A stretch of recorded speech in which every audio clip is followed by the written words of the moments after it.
Magandang umaga mga kasinsin. Okay, welcome to our vlog. So, eto yung aming office. Yan yung kalig ko, si Ma'am Nadia. At saka, ayan naman si Ma'am Cecilia. Ngayon, nagluluto kami ng aming lunch.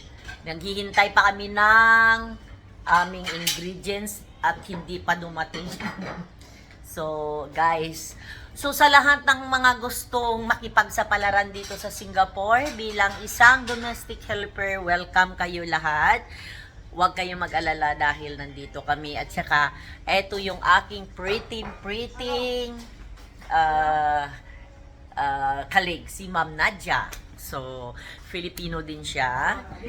At Singaporean. At saka, ito naman si Ma'am Sisi, napakabait. Yan. So, magluluto kami dito sa opisina kasi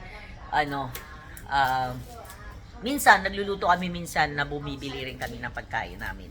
So, yun lang guys, at happy Sunday. God bless, at saka basta sa lahat ng mga makipagsapalaran dito sa Singapore, may welcome kayo, no tawag Chen. Thank you sa lahat ng mga nagsusuporta, nag-subscribe, at sa mga magsasubscribe pa. Don't forget to subscribe, like, and comment sa ating YouTube channel. Maraming salamat. Bye!